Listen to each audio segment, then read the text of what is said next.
It may surprise some of you to know that there aren't a lot of reproduction parts for the Pontiac Aztek. In fact, there's none.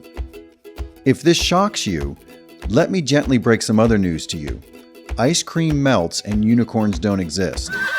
So when it comes to lightly restoring or repairing these cars, one is forced into the car culture's equivalent of grave robbing, the you-pull-it junkyard. I went to 3 junkyards searching for a mirror, a door panel, and front fenders. And as the song says, 2 out of 3 ain't bad. This is the story of those trips. Only the names were changed to protect the innocent. The you-pull-it junkyard. Never will you find a more wretched hive of vehicular villainy. It's wonderful. There was no shortage of Aztecs in the junkyards. Between 3 yards, I found 7. There was even one in the junkyard's used car lot for sale as a complete runner. With that many to choose from, my 3-item shopping list should have been easy. It's always a bad sign when the mirror's gone, because you know the person who took the mirror was not gentle with the door cards, and voila.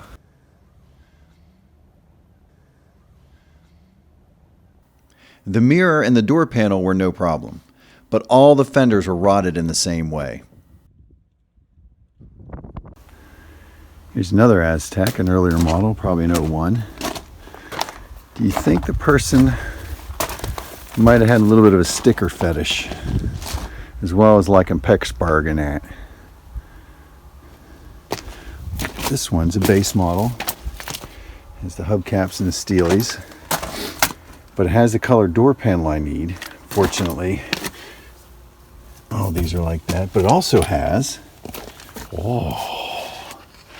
brochure, huh? Wait a minute, look at this. Obviously this guy is a Pontiac fan. We have full service history on this thing. Richland, PA. Emissions issue. Oh, look at this, guy kept everything. This is so rare, the tires, it's a shame.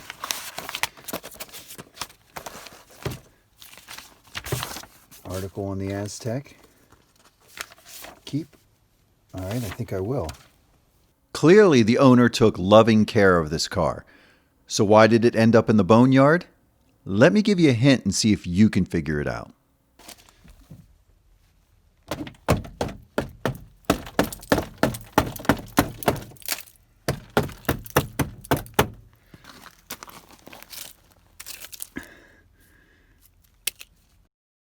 The other thing that was unfortunate was how badly people destroyed these cars to get what they wanted, ripping and breaking everything. It had the heads-up display.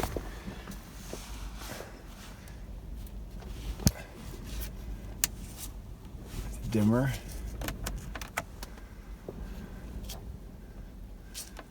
So somebody was after it and he started molesting the dashboard to get it. Yeah. Here's where it would sit right there. Folks, do things right. Just when you go to you-pull-it, people destroy everything. Just, I mean, there's just no excuse for that. You just screwed the next guy.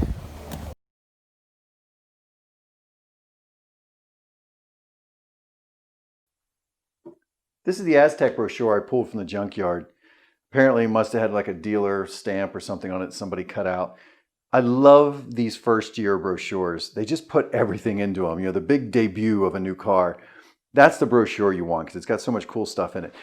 This, however, came with a whole bunch of other articles and bits of interesting stuff. This is an editorial from Don Keefe.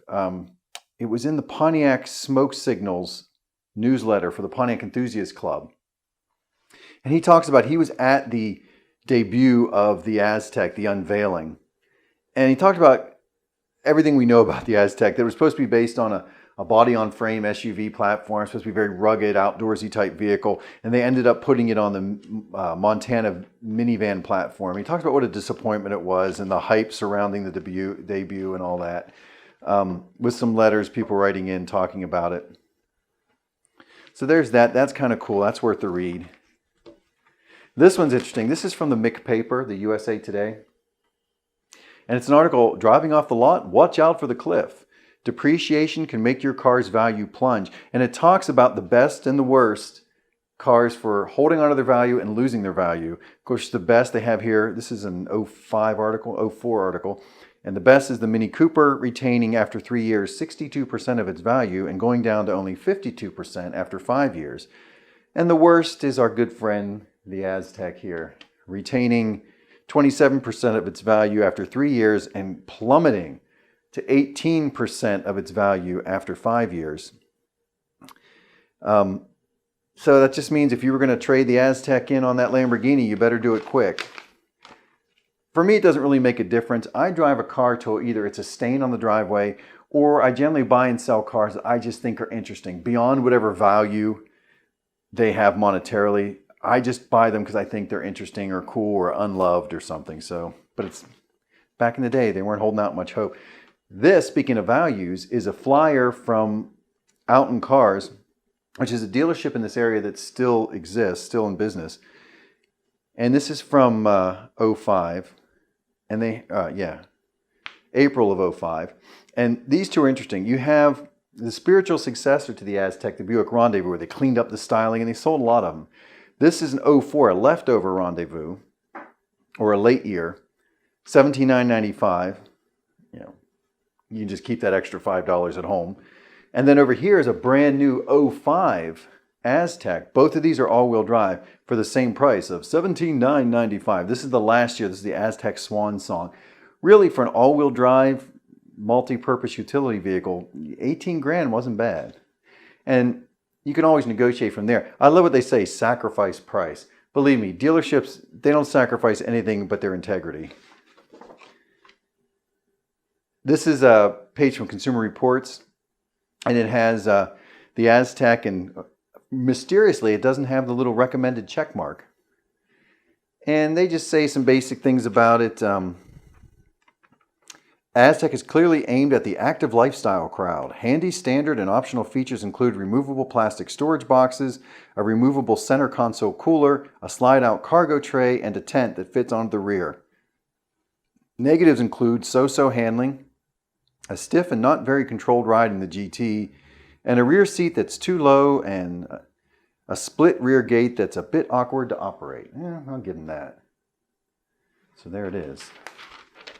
And then finally, from 05, there's this article about, I guess, the people that win Survivor. I never watched the show, but Pontiac was sponsoring, and so they got a free Pontiac when they won. This lady here got a G6, and this guy got an Aztek, and they talk about how they generally sell the cars right after they get them. Now we get to the brochure. And again, these first-year brochures are cool because you get things like these big fold-outs, you know.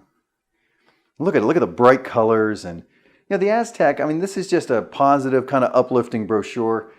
It's basically saying, hey, guys, let's go camping. And you contrast that. This is the brochure from my 83 Saab. A little bit more somber. This brochure says, I'm late. I must get to the clinic. Completely different attitudes.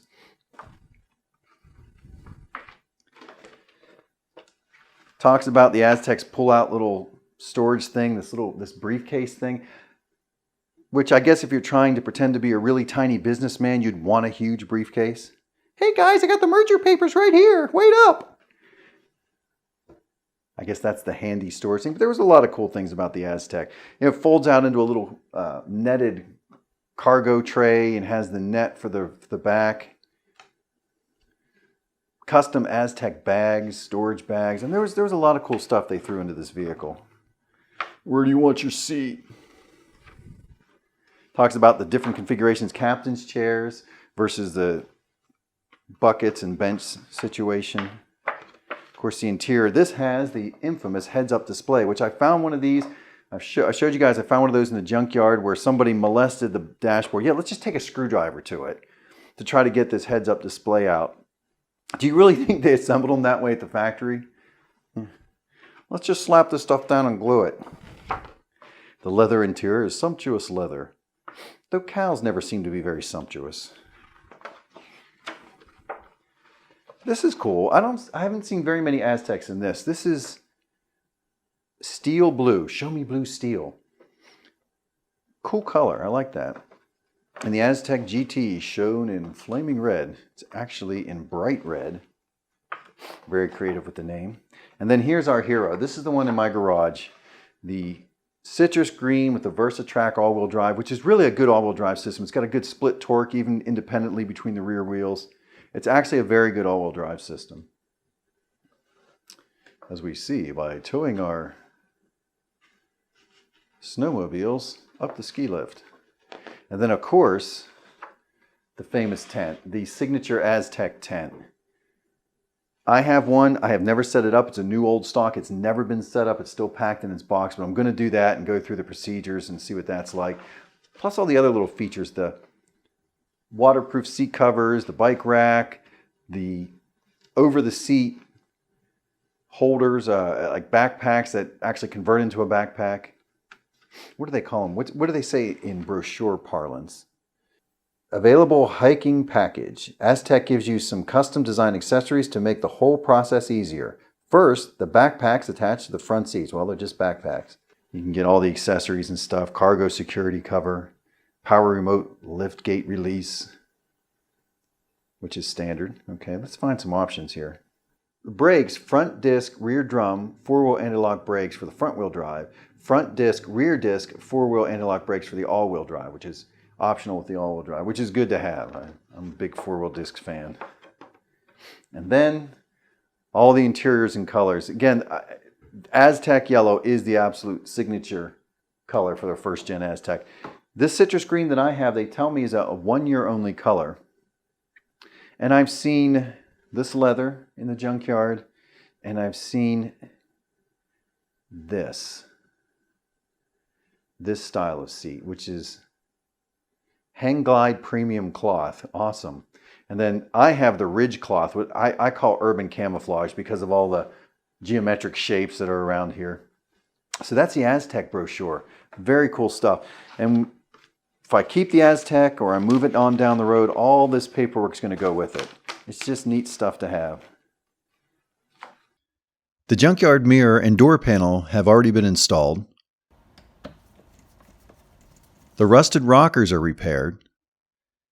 The inner and outer wheel well also had rust cut out and new pieces fabricated. Next up for the Aztec, I'm still looking for front fenders and some oil leaks need addressed.